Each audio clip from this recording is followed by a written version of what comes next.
이런 것 같습니다. 성경에 대해서 많이 아는 거 중요하고 또 많이 듣는 것도 중요하고 배우는 것도 중요합니다. 그러니까 다 알고 있는 내용인데 그거를 정리하는 게 상당히 시간이 많이 걸려요. 그러니까 그거를 조금 더 이제 여러 가지 이제 스토리를 하나로 엮어내는 것이 굉장히 쉽지가 않더라고요. 시간이 좀 많이 걸리긴 했습니다. 다 아는 내용이지만 시간이 이렇게 걸리고. 자, 창세기의 4대 족장 말씀드렸죠. 아브라함, 이삭, 야곱, 요셉. 근데 아브라함 이야기는 많이 나오고 이삭 이야기는 그렇게 많이 나와 있진 않아요. 그 다음에 야곱 이야기가 많이 나와 있고, 그 다음에 또 요셉 이야기도 많이 나와 있습니다. 요셉이 굉장히 분기점을 이루는, 그러니까 창세기의 마지막까지 나오는 인물이 요셉입니다. 근데 요셉을 끝으로 해서 이제는 애굽의 종으로 살아가는 그런 일들이 벌어지잖아요. 그래서 요셉까지 이 족장 시대를 우리가 잘 기억하고 이것도 스토리를 딱 기억하면은 더 이렇게 흥미진진할 거라고 저는 생각이 듭니다. 요셉 이야기는 특별히 더 너무너무 재밌어요. 감동적이고요. 이게 또 극적인 반전들이 많죠. 그래서 일부 학자들은 요셉 이야기를 이거 꾸며낸 이야기가 아닌가, 뭐 소설이 아닌가, 굉장히 소설적인 요소들이 많이 있습니다. 예를 들어서 갈등이 굉장히 표면화되어 있는 내용들이 많아요.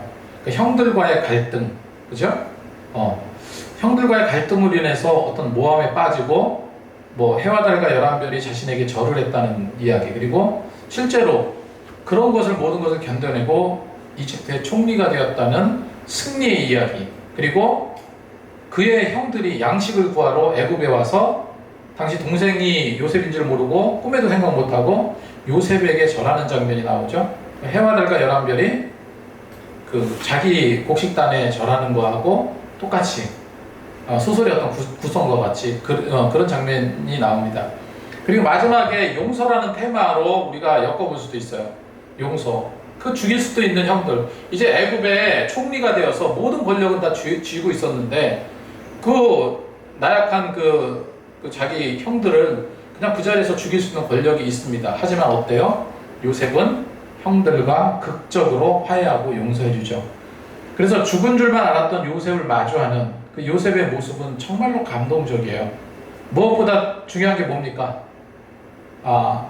영화나 드라마 이런 데 보면은 다 웬만하면 극을 해피엔딩으로 가.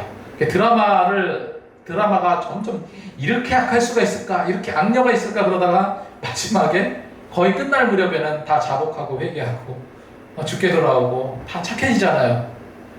그래서 이제 해피엔딩으로 끝나고 뭐 그런 경우가 많은데, 마찬가지로 요셉의 이야기는 굉장히 극적인 해피엔딩으로 끝을 맺습니다. 그래서 야곱 가족들은요, 이 자수성가한 요셉을 따라서 이제 이집트로 이사 오게 되면서 고센 땅에 정착을 하게 되고 바로 왕의 도움으로 굉장히 태평성대를 누리게 됩니다. 그렇게 하고 해피엔딩으로 끝맺어요. 여기까지가 1부입니다. 2부는 뭐예요? 아주 이집트에서 고생하죠. 그런데 이제 어쨌건 그 요셉을 따라서 이제 고센 땅에 야곱의 가족들이 가서 끝을 맺는데 태평성대로 행복한 인생을 마감하는데 그 다음이 문제였죠. 그죠? 자, 요셉은요, 야곱과 라헬 사이에 태어났어요. 야곱과 누구요? 라헬을 얻기 위해서 7년을 또 노가다를 종살이를 하잖아요. 오로지 야곱은 라헬만 사랑했어요. 4명의 아내가 있었지만 라헬만 사랑했어요. 그런데 그 사랑하는 아내 라헬에서 태어난 아들이 요셉이었어요. 요셉과 베냐민, 그죠? 그래서 그런데 이제 성경에 이렇게 보면은 라헬은요, 오랫동안 아이를 갖지 못해요. 오랫동안 아이를 갖지 못하다가 하나님의 은혜로 요셉을 얻습니다. 그러니까 사랑하는 여인의 아들이었기 때문에 남다를 수밖에 없었던 거죠. 물론 자식은 다 똑같겠지만 다 같은 자식이지만 특별히 더 요셉과 베냐민을 더욱더 편애했어요. 이것이 이제 화근이 되는 거죠. 성경에 보면 창세기 32장 27절 28절 말씀을 보면 라헬이 이렇게 고백합니다. 하나님이 라헬을 생각하신지라 하나님이 그 소원을 들으시고 그 태를 여셨으므로 그가 임신하여 아들을 낳고 이르되 하나님이 내 부끄러움을 씻으셨다 하고. 자, 라헬이 어떻게 했다고요? 하나님께서 내 부끄러움을 씻어주셨다. 부끄러운 것을 하나님께서 씻어주셨다. 이렇게 고백을 하거든요. 이게 어떤 의미가 있을까요? 자, 그렇게 하고 그의 이름을 요셉이라 하니 여호와는 다시 다른 아들을 더 하시기를 원하노라 하였더라. 그러니까 하나님이 내 부끄러움을 씻으셨다. 라헬이 왜 이런 고백을 했을까? 자, 좀 복잡하긴 한데 야곱에게는 12아들들이 있었습니다. 우리가 잘 아는 것처럼 당시 이제 이거를 보면은 지금 우리나라 조선시대랑 똑같아요. 아들 낳는 게 굉장히 중요합니다. 이 이스라엘도 특별히 장남의 역할이 굉장히 컸어요. 그 야곱에게는 4명의 부인이 있었습니다. 여기 보면 이제 레아가 있고, 그죠? 여기 잠깐 펜을 잠깐. 자, 여기 레아가 있죠, 레아.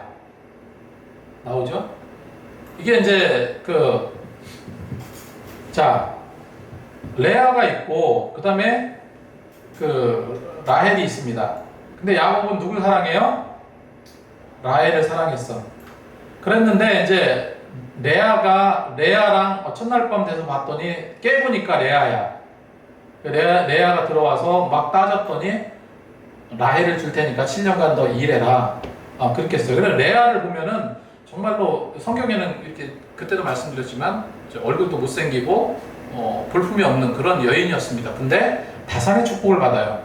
보세요. 레아가 난 자녀가 루벤 있죠, 시몬 있죠, 레위, 유다, 이사갈, 스불론. 이게 끝일까요? 아니죠. 디나가 있습니다. 딸 디나. 유일한 딸 1명 디나가 있어요. 그러니까 몇 명이야? 하나, 둘, 셋, 넷, 다섯, 여섯, 7명을 낳았어요. 레아가. 자, 그랬는데 나중에 이제 라헬을 얻는데 레아의 몸종이 누굽니까? 실바예요. 몸종도 야곱의 첩이 돼요. 야곱의 첩이 되는데 그렇게 해서 이게 야곱이 원해서 그런 거 아닙니다.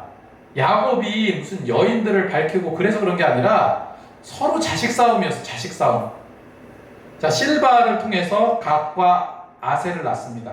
이렇게 2명을 낳아요.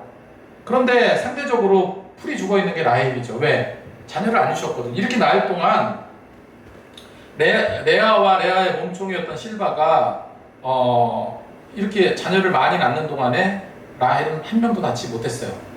그런데 비라는 또 라헬의 몸종이었죠. 단과 납달리를 낳습니다. 그런 가운데 라헬은 낳지 못했어요. 그래서 애 낳기를 간구했어요. 그런데 다른 사람들은 순풍순풍 애도 잘 낳았는데 라헬은 낳지 못했습니다. 후에 그렇게 이제 라헬이 그토록 이제 원했던 자녀를 어떻게 합니까? 애를 요셉을 낳은 다음에 하나님께서 내 부끄러움을 씻어주셨다 고백을 한 거예요. 이게 부끄러운 일이라고 생각을 했던 겁니다. 이거는 창세기 요셉 이야기를 딱 보면은요, 30장 이하로 보면은 이건 약간 19금이야. 그래서 애 낳기 전쟁이 일어납니다. 거기에서 애 낳기 위해서 여러 가지 그런 내용 직접 한번 읽어보세요. 자, 그래서 창세기 30장 1절에 보면은 라헬이 어느 정도로 애를 원했냐면은 이렇게 고백합니다. 라헬이 자기 야곱에게 자식을 낳지 못함을 보고 그 언니를 시기하여 야곱에게 이르되 내게 자식을 낳게 하라. 그렇지 아니하면 내가 죽겠노라. 내게 자식을 낳게 하라. 그렇지 않으면 내가 죽겠노라. 이렇게 고백을 해요. 그러니까 이 정도로 라헬은 이게 사무쳐 있었던 거예요. 그런 가운데서 하나님께서 요셉을 줬으니 얼마나 기분이 좋았겠습니까? 그래서 하나님께서 내 부끄러움을 씻어주셨다. 자, 그래서 아무튼 그런 고통 속에서 요셉을 낳게 됩니다. 그리고 중요한 것은 이제 두 번째로 베냐민을 낳게 되는데 라헬이 여기서 산고로 죽어요. 어디 있냐면 요즘으로 말하면 베들레헴 땅에서 애를 낳고 죽습니다. 그러니까 야곱이 사랑했던 라헬이 산고로 죽었잖아요. 그러니까 자식에 대해서는 얼마나 더 끔찍했을까요? 라헬이 낳았던 요셉과 베냐민을 그만큼 더 끔찍하게 사랑했던 거예요. 끔찍하게. 아무튼 요셉이 그렇게 성장해 나갑니다. 그러니까 아브라함, 이삭, 그 다음에 야곱, 야곱은 다시 어디로 헤브론으로 내려가죠. 그래서 헤브론에서 마지막 요새까지 살고 있었어요. 그러면 그 지도에서 제일 밑에 끝에 헤브론 지역이 있는데 거기서도 3대째 살고 있었던 거예요. 그리고 여기서 요셉도 씩씩하게 잘 자라고 있었던 거죠. 그 땅에서. 그렇게 요셉은 성장해 갑니다. 야곱의 그 사랑을 듬뿍 받아서 성장해 갔지만 워낙 요셉만 예뻐하니까 형들에게는 정말 밉상이었습니다. 그 뭐 성경에 보면 그런 거 있잖아요. 채색 옷을 입히게, 걔만 특별히 채색 옷을 입히고 더 좋은 곳으로 주고 막 그랬다고 하잖아요. 그래서 형들이 불만이 차 있었어요. 그런 가운데 이 눈치 없는 어린 요셉이 꿈 이야기를 하죠. 그러자 형들은 요셉을 더 미워하게 됩니다. 창세기 37절 5절에 요셉이 꿈을 꾸고 자기 형들에게 말하되 그들이 그를 더욱 미워하더라. 원래 미워했었는데 더 미워하더라. 요셉의 꿈이 뭐였습니까? 곡식단이 묶여있는데 요셉의 자기 단은 일어선 거야. 요셉의 자기 단은 일어서고 그 다음에 당신들의 단은 둘러앉아서 절을 합니다. 그렇게 둘러앉아서 절을 하고 해와 달과 11별이 내게 절을 했다. 이렇게 얘기한 거예요. 그러니까 이 소리를 듣고 형들은 요셉을 죽일 계획을 하죠. 그죠? 요셉을 죽일 계획을 합니다. 그래서 이제 야곱이 이제 심부름을 시켜요. 뭐라고 시킵니까? 너 형들 일하는 데 가서 도시락 좀 갖다 줘라. 그래서 도단이라는 곳에 도시락을 갖다 주러 갑니다. 그런데 형들은 뭔 짓 하고 있었습니까? 미리 구덩이를 잔뜩 파놨어요. 구덩이를 파놓고 던져버립니다. 그리고 요셉이 오자마자 어떻게 해요? 살려달라는 요셉을 구덩이에 쳐넣죠. 근데 여기서 우리가 좀 상상의 날개를 살짝 펴서 여러분 가만히 생각해 보세요. 요셉이 이때 당시 나이가 17살이에요. 17살이면 성장은 거의 다 했을 거라고 보거든요. 요즘에 고등학생도 되게 크잖아요. 그런데 그 요셉이 파놓은 구덩이에 빠졌는데 그 구덩이를 기어서 올라오지 못할 정도로 깊이 파놨다는 거예요. 왜냐면 구덩이에서 막 살려달라고 외쳤는데 그거를 어떻게 해요? 그냥 아는 척도 안 하는 거예요. 그러면서 형들은 뭐를 하고 있냐면 성경을 가만히 한번 보세요. 구덩이에서 완전 얼마나 지금 생매장 당하는 그런 상황이잖아요. 생매장 당하는 그런 상황인데 완전 죽기 일보 직전이니까 얼마나 발악을 하면서 살려달라고 외쳤을까 요셉이. 그래서 요셉은요 트라우마가 있을 수밖에 없는 거예요. 형들에 대한 트라우마. 막 살려달라고 외치는데 형들은 뭐를 하냐면요 그거를 지켜보고 있는 거예요. 이렇게 지켜보면서 둘러앉아서 뭘 하고 있냐면은 요셉이 가져온 도시락을 까먹어요. 이게 무슨, 저는 그거 보고 야 이렇게 사악한 놈들이 다 있을까 이런 생각이 들 정도로 실제로 한번 읽어보세요. 그런 장면이 나옵니다. 그래서 이제 그거를 도시락을 까먹습니다. 그때 때마침 뭐가 지나갑니까? 노예 상인이 그쪽을 지나갔다고 해요. 여러분 그 도단이라는 곳은 그냥 들판입니다. 이 놀라운 것은 많은 학자들이 이렇게 이야기합니다. 형들이 일했던 그 도단이라는 곳은요 그냥 들판이에요. 노예 상인들이 지나갈 수 없는 곳이에요. 노예 상인들은 왜 우리나라도 조선시대 그 보부상들이 이 돛집을 메고 장사하러 다니는 보부상들이 산을 타는 그 길이 있습니다. 보부상들의 길이 따로 있어요. 그 정도로 가는 길이 따로 있는데 하물며 이런 노예를 사고 파는 노예 상인이 무슨 이상한 시골 마을의 그 들판을 갈 일이 있겠습니까? 없어요. 그런 일이 없는 거예요. 학자들은 그런 일이 있을 수가 없는데 노예상이 그쪽을 지나갔다. 여러분 이건 무엇을 의미하겠습니까? 하나님의 놀라운 간섭이라는 거예요. 여러분 안 그러면 그때 만약에 노예상이 오지 않았으면 어떻게 될까요? 요셉은 그냥 산 매장 당한 거죠. 산 매장돼서 땅에 파묻혀서 죽었을 겁니다. 하나님이 원하시는 게 아니었죠. 그러니까 하나님은 그런 놀라운 간섭으로 그쪽에 때마침 노예상이 무슨 일인지 모르겠지만 그쪽을 지나게 하신 거예요. 여러분 그래서 우리가 살아가는데 우리 삶 속에서 이런 하나님의 간섭하심을 우리가 느낄 수 있어야 돼요. 그거를 느끼는 사람은 영적으로 민감한 사람이죠. 영적으로 민감하려면 어떻게 되겠습니까? 말씀 많이 보고 기도 많이 하고, 그죠? 그래야 영적으로 민감해지죠. 자, 그래서 결국은 이제 요셉은 노예 상인에게 팔려 나갑니다. 가룟 유다가 은 30에 예수님을 팔았죠. 그러면 요셉은 은 20에 팔았습니다. 20에 팔았어요. 그래서 한 사람의 노예값이에요. 그러니까 예수님 가룟 유다가 받았던 거니 그 당시에 예수님을 은 30에 팔았다는 거는 은 30은요 한 명의 노예값입니다. 이때 당시 은화 20이지만 그래서 결국 요셉은 그 에집트의 그 애굽의 보디발 장군 집에서 노예로 살게 합니다. 근데 성경을 가만히 한번 보세요. 계속해서 반복적으로 나오고 있는 내용이 뭔지 아세요? 성실했다. 요셉이 성실하고 더 열심히 하고 더 어떻게 하면은 비록 나는 노예로 살지만 주인에게 어떻게 하면 더 큰 영향을 끼칠까? 주인에게 어떻게 하면 더 수익을 남겨줄까? 이걸 항상 생각했다는 거예요. 그래서 그렇게 하다 보니까 하나님께서 더욱더 요셉에게 형통함을 주셨더라. 그리고 요셉으로 인해서 장군이나 그 집안, 그와 관련된 사람들이 복을 얻었더라라고 성경은 기록하고 있잖아요. 창세기 39장 2절 말씀에 여호와께서 요셉과 함께 하심으로 그가 형통한 자가 되어 그의 주인 애굽 사람의 집에 있으니 이렇게 기록하고 있습니다. 자, 보디발 장군의 집에서 노예로 하는데 똘똘하게 하다 보니까 거기 있는 많은 노예들을 관리하는 관리자급이 된 거죠. 그런 가운데 우리가 이제 잘 아는 것처럼 보디발의 아내가 요셉을 유혹합니다. 17살이에요. 얼마나 파릇파릇하고 정말로 잘생겼죠? 잘생기고 그러니까 이 보디발의 아내가 게다가 노예잖아. 노예. 내 멋대로 할 수 있으니까 그래서 유혹을 합니다.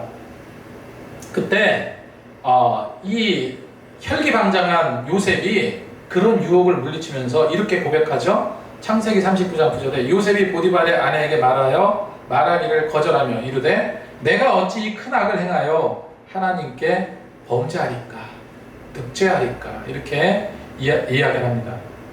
그러니까 이제 아내가 이제 수치스러운 거지.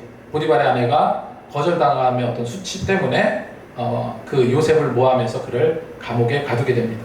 자, 감옥에 왔어요. 감옥에서도 요셉은 어땠습니까? 성실했어요. 그래서 성실하고 하다 보니까 그 감옥 안에서도 중책을 맡기는 거예요. 그래서 성경을 보면 요셉은 감옥에서 일하면서 하나님의 은혜로 간수장의 신뢰를 얻었더라 기록하고 있어요. 그래서 감옥의 모든 일을 맡아서 하게 되었습니다. 창세기 39장 22절 말씀에 여호와께서 요셉과 함께 하시고 그에게 인자를 더하사 간수장에게 은혜를 받게 하십니다. 그래서 여러분 우리가요 신앙인이잖아요. 믿음의 사람이잖아요. 믿음의 사람은 전염성이 강해야 돼. 은혜의 전염성이 강해야 됩니다. 그게 무슨 말입니까? 나로 인해서 내 주변 사람들이 전염이 되어야 돼요. 하나님의 은혜를 전염시켜야 돼요. 보세요. 요셉이 하나님과 함께 하시니까 하나님을 전혀 알지 못했던 간수장이 어떻게 돼요? 은혜를 받게 하셨다. 은혜를. 이런 역사가 우리에게도 있어야 될 줄로 믿습니다. 자, 그래서 이제 감옥에서 이집트 바로왕에게 신임을 얻어서 총리가 되는 과정들이 있는데 이 감옥에서 열심히 하다 보니까 쟤는 이 감옥에 왔는데 쟤는 참 성실해, 똘똘해. 근데 어느 날이었습니다. 어느 날 죄수들이 이제 갇히고 이러는데 2명의 아주 유별난 죄수가 들어옵니다. 그 한 명이 뭐냐면은 그 에집트의 애굽의 왕인 바로왕.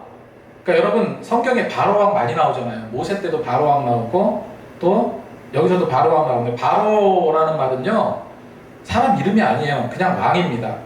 로마 황제를 뭐라고 하죠? 뭐 시저라고 하잖아. 시저라고도 하고 뭐라고도 하죠. 성경에 뭐라고 나오는 아무튼 그래서 바로 왕 그러면 그냥 애굽의 어떤 왕이다 이렇게 생각하면 됩니다. 그래서 바로 왕의 신하 2명이 들어오는데 한 사람은 뭐냐? 술 맡은 관원장, 한 사람은 떡 맡은 관원장. 이게 뭐냐면요, 술 맡은 관원장은 왕의 음료와 술을 관리하는 사람이에요. 그러니까 신뢰가 있어야 됩니까? 신뢰가 없어도 됩니까? 신뢰가 있어야 돼요. 거기 독을 타고 그러면 안 되잖아요. 그래서 정말로 대단한 믿음과 신뢰와 친분이 있어야지만 그 그 술 맡은 관원장이 될 수 있습니다. 그 다음에 떡 맡은 관원장은요, 음식과 빵과 같은 그 구운 음식을 관리하는 관원장을 떡 맡은 관원장, 이 역시 굉장히 각별하지 않으면은 안 돼요. 그 두 사람이 무슨 죄를 지었는지 모르지만 어쨌건 죄를 지어서 감옥에 오게 됩니다. 그런데요, 놀랍게 그 두 관원장이 같은 밤에 같이 꿈을 꿨어. 꿈을 꿨는데 그들이 그게 무슨 꿈인지 의미하는지 몰라서 매우 걱정했습니다. 그때 요셉은 하나님의 영이 가득한 자, 그죠? 성령 충만한 자. 그래서 꿈의 해석은 하나님께서 하실 수 있다 말하면서 그들의 꿈을 해석해 주죠. 지금 여기 나와 있는 것은 다 챗GPT로 그린 겁니다. 이걸 그려달라고 했더니 약간 좀 이상하게 그렸는데 아무튼 이렇게 그렸어요. 술 맡은 관원장의 꿈은 뭐냐면, 자, 옆에 포도나무 보이죠? 포도나무가 세 가지를 뻗어서 포도송이를 맺히는 꿈을 꿨어요. 그랬더니 요셉이 기도하면서 그 꿈을 해석하죠. 그러면서 이 세 가지는 3일을 의미하고 3일 후에 바로왕이 그를 다시 복직시켜서 예전처럼 관리로 등용하실 것이다. 그러면서 걱정하지 마시라. 이렇게 해석을 해줍니다. 그러니까 술 맡은 관원장은 굉장히 기분이 좋았겠죠. 그죠? 그 다음에 떡 맡은 관원장, 이 옆에 저 그림입니다. 뭐라고 꿈을 얘기하냐면, 머리에 3개 바구니를 이고 있는 꿈을 꿨는데 세 바구니의 빵을 새들이 와서 다 쪼아 먹었다. 그러니까 요셉이 또 이 꿈을 또 해석을 해줍니다. 3개의 바구니는 3일을 의미하며 3일 후에 바로왕이 당신을 처형할 것입니다. 이렇게 이야기를 한 거예요. 자, 실제로 그런 일이 이루어졌을까요? 안 이루어졌을까요? 이루어졌겠죠. 그죠? 실제로 3일 후에 술 맡은 관원장은 복직되고 떡 맡은 관원장은 처형이 됩니다. 근데 그 억울하게 감옥에 갇혀있던 요셉이요, 그 술 맡은 관원장에게 이렇게 말합니다. 당신은 이제 복직해서 바로왕 밑으로 들어가게 될 텐데, 그러면서 자기 억울함을 이야기해요. 자기 억울함. 내가 여차저차해서 이렇게 해서 억울하게 이 자리에 왔다. 내가 꿈으로 해석해주고 이렇게 좋게 됐으니까 나를 좀 도와달라. 나 좀 여기서 나가게 해달라. 이게 애걸 합니다. 근데 그 술 맡은 관원장이 알겠다.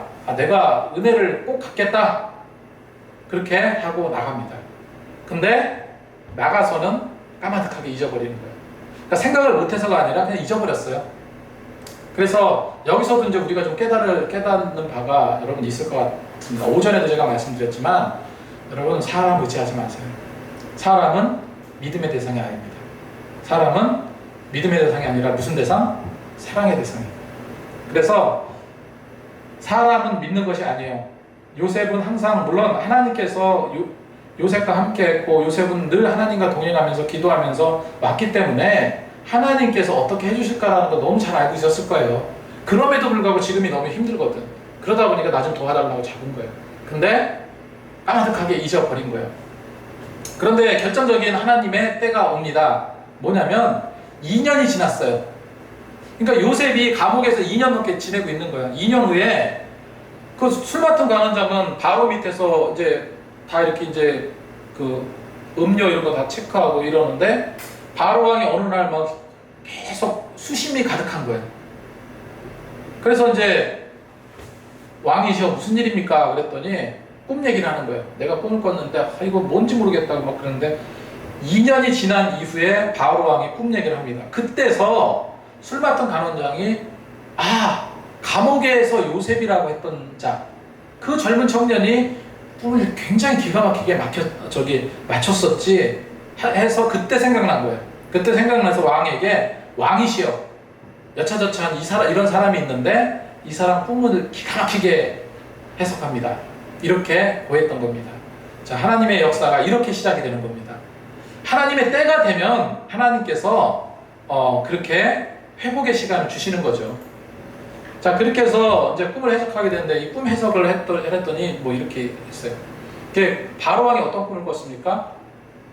살찐 소가 나일강에서 7마리가 올라와서 굉장히 야윈 소, 뼈다귀만 있는 그 소를 잡아먹는 꿈이었어요. 두 번째 꿈은 7개의 굵은 이삭들이 있는데 그게 얇은 이삭을 잡아먹는 거예요. 그리고 7개 하여간 그런 꿈을 꿨습니다. 근데 바로왕이 이 꿈이 뭐를 의미하는지 하기 위해서 당시에 그 애굽의 점술가들 그리고 지혜자들 뭔가 좀 이 요술을 부릴 줄 아는 모든 사람을 불러 모은 거예요. 꿈 얘기를 해줬습니까? 안 해줬어요. 해석해봐라. 그랬더니 꿈 얘기를 좀 해석해봐. 그럼 칼로 쳐서 죽이고. 아무도 해석할 자가 없었던 겁니다. 그때 이 아까 말씀드렸던 것처럼 술 맡은 관원장이 요셉을 기억해낸 겁니다.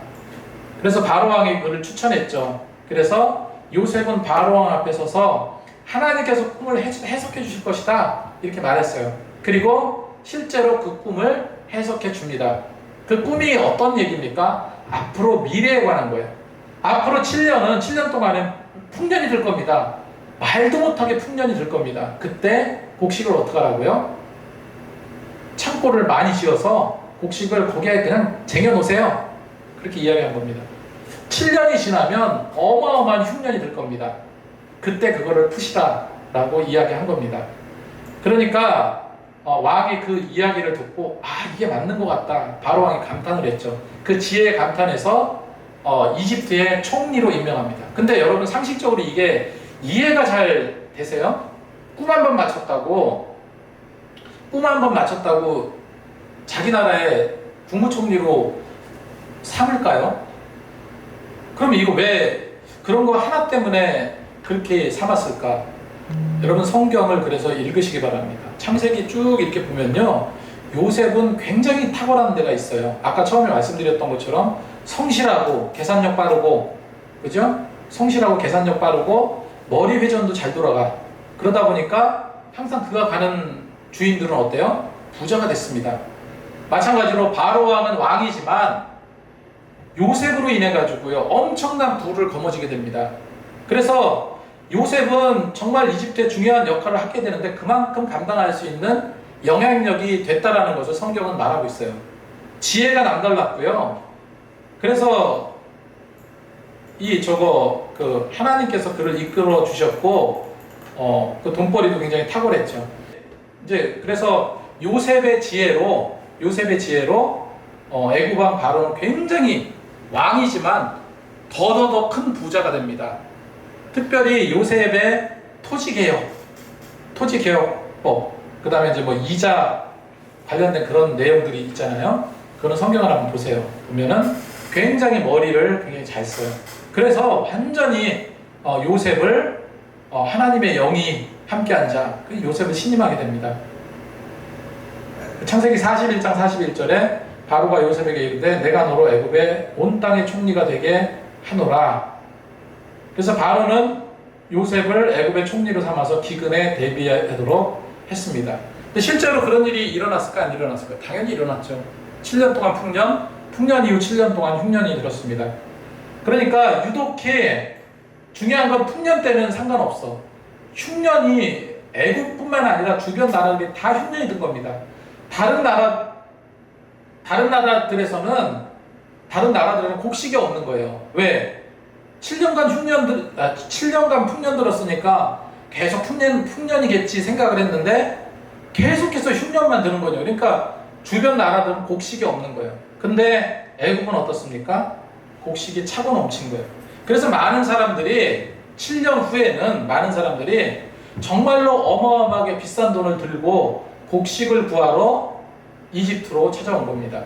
그래서 이집트에 요셉이 국무총리 역할을 했기 때문에 그 요셉 발 아래 절을 하고 곡식을 사가고 이랬던 겁니다. 자, 이런 소문을 야곱의 아들들도 당연히 알았겠죠. 야곱의 아들도 역시나 흉년 때문에 고생하고 있었습니다. 그래서 이들 형들이 그 애굽의 소문을 들은 거예요. 애굽의 소문을 들어서 애굽으로 쌀을 구하러 옵니다. 그래서 요셉과 상봉하는데 요셉인지 모르죠. 요셉인지 전혀 모르고 그 앞에 절을 하면서 곡식을 구하러 왔나이다. 요셉은 여러 차례 의도적으로 형들을 모함합니다. 그 자세한 거는 이제 성경 읽어보시면 되고요.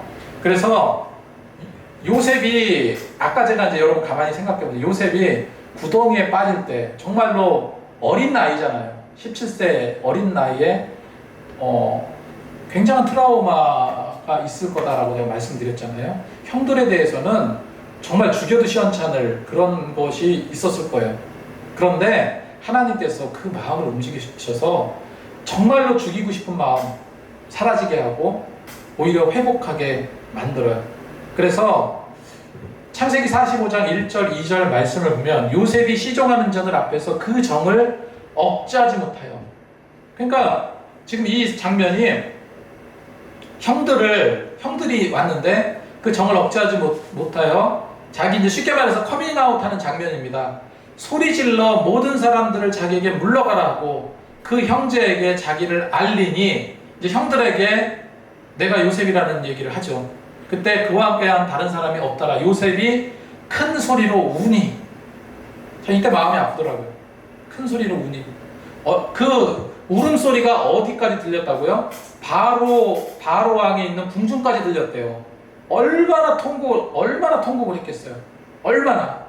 그거는 과거에 자기 힘든 거, 뭐 여러 가지 파노라마처럼 떠오르지 않겠습니까? 구덩이에 할 거, 묻힐 뻔한 거, 노예상한테 팔린 거, 그 다음에 보디발 모함당해서 감옥 생활한 거, 이런 모든 것들이 그를 힘들게 했지만 무엇보다도 핏줄인 자기 형들이 자기를 죽이려 했다는 그 사실, 그거를 거부하지 못하는 하나님의 사랑으로 감싸야 되는 그 여러 가지 복합적인 것 같아요. 그래서 큰 소리로 우니 바로 궁전까지 들리더라 했습니다. 그 다음에 45장 3절 5절 말씀을 보면은 이제 형들에게 이제 이야기를 합니다.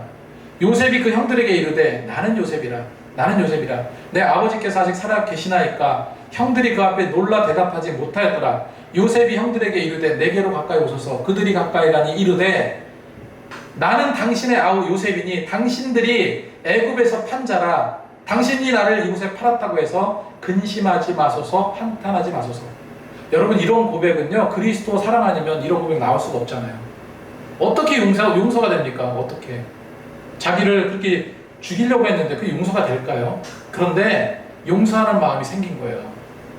이곳에 팔았다고 해서 근심하지도 말고 한탄하지도 말고 오히려 뭐라고 말합니까?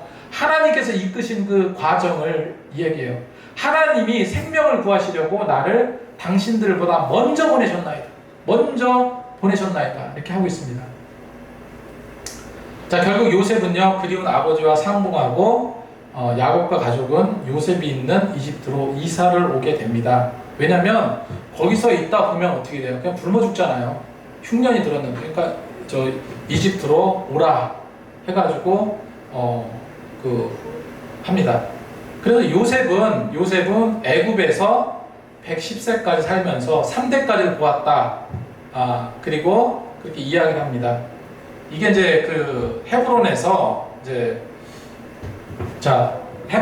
이 요셉이 있는 곳에서 이 고센 땅을 바로가 하사했어요.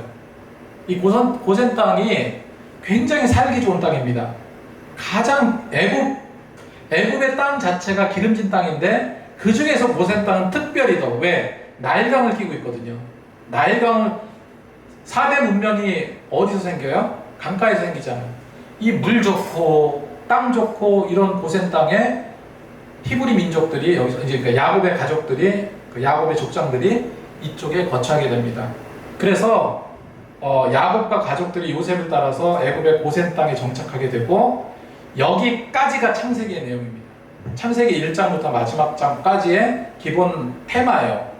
그래서 요셉이 이제 여기까지는 와서 야곱의 그 한 7, 80명 되는 자들이 야곱의 식구들, 그 다음에 종들 뭐 이렇게 해가지고 다 한 7, 80명 넘게 왔잖아요, 고센 땅에. 그래서 요셉의 어떤 가족들 다 합하면은 거의 한 8, 90명 넘는 사람들이 이쪽에 정착을 하게 됩니다. 이게 히브리 민족의 시초예요. 아브라함으로부터 가나안으로 약속해서 에집트로 넘어가게 된 과정입니다. 근데 이때까지는 얼마나 행복하고 특히 이제 바로 왕이 얼마나 자기 돈 벌어주잖아요. 요셉 때문에 자기 떼부자가 됐거든. 그러니까 막 잘 대해주는 거예요. 막 잘 대해주고 히브리 민족은 최고의 민족이다 막 그러면서 그랬겠죠. 그런데 중요한 것은 뭐냐면 요셉이 죽고 또 바로 왕이 죽고 또 다른 왕이 등극하면서 이제부터 히브리 민족은 점점 하대당하기 시작하다가 고난이 시작되다가 나중에 뭐로 전락합니까? 노예로 전락해요. 자, 그런 내용들이 창세기의 기본 골격입니다. 정리하면은, 자, 창세기의 4명의 족장 얘기했죠. 아브라함, 이삭, 야곱, 요셉. 자, 아브라함은 원래 메소포타미아 갈대아 우르 쪽에 살다가 하나님의 명령을 받아서 가나안 땅으로 이주합니다. 그리고 헤브론 근처에서 살게 되죠. 아브라함이 175세 나이로 헤브론 근처에서 죽어요. 그래서 막벨라 굴에 자기 아내인 사라와 함께 묻히게 됩니다. 그럼 이삭은 그쪽 아버지랑 같이 살다가 주로 이제 가나안 땅에 살다가 부엘세바와 헤브론에서 이제 생활을 합니다. 그리고 이삭은 180세의 나이로 헤브론 근처에서 생을 마감을 하고 아브라함과 사라가 묻힌 그 막벨라 그 굴에 묻혀요. 자, 이삭은 그렇고 그 다음에 야곱은 어떻습니까? 야곱은 외국에 살았죠. 요셉 따라서 이집트로 갔잖아요. 고센 땅에. 거기서 살다가 야곱은 147세에 이집트에서 생을 마감합니다. 근데 야곱은 유언을 남겨. 어떤 유언을 남기냐면은 나는 여기서 그냥 죽지만 내 시신만큼은 가나안 땅으로 옮겨서 아버지와 할아버지가 묻힌 막벨라 굴에 함께 묻어달라 합니다. 그래서 나중에 이제 야곱의 유해를 가지고 가나안으로 이동하는 그런 장면이 나오죠. 그리고 요셉은 애굽에서 생을 마감합니다. 아까 말씀드렸던 것처럼 110세의 나이로 삶을 마감하여. 그리고 요셉도 어떻게 유언을 했냐면 내 뼈를 가나안 땅에 옮겨달라 이렇게 부탁을 합니다. 그런데 이거는 이루어지지 않았어요. 이루어지지 않다가 언제 때 이루어지냐면 그 후로 한참 지난 다음에 출애굽 때 이스라엘 백성들이 요셉의 유해를 가지고 가나안 땅으로 유해를 가지고 와서 그 땅에 묻힘으로 그 유언이 이루어지게 돼요. 창세기의 중요한 족장들은 그렇게 생을 마감하게 되고 이후 노예 생활을 하고 어떤 일이 일어납니까? 이제 하나님께서 모세를 다시 부르셔서 출애굽 사건이 일어납니다. 자, 오늘까지가 제가 조금 더 이제 여러 가지 이제 내용들을 더 넣어가지고 창세기의 기본 뼈대를 제가 말씀을 드렸고 다음에 이제 다음 주, 다다음 주 한 두세 주 정도는 요거에 계속해서 반복적인 부분이 나오다가 그 다음에 창세기 구약과 씨름하기 창세기 국화 때부터 다시 이제 모세 출애굽 사건으로 넘어갑니다. 그래서 이런 역사적인 과정을 통해서 하나님께서 지금 우리 신앙생활을 이르기까지의 어떤 과정들이 이어져서 지금까지 왔다. 다음 계속 이어지니까 말씀으로 늘 승리하시기 바랍니다. 기도하겠습니다.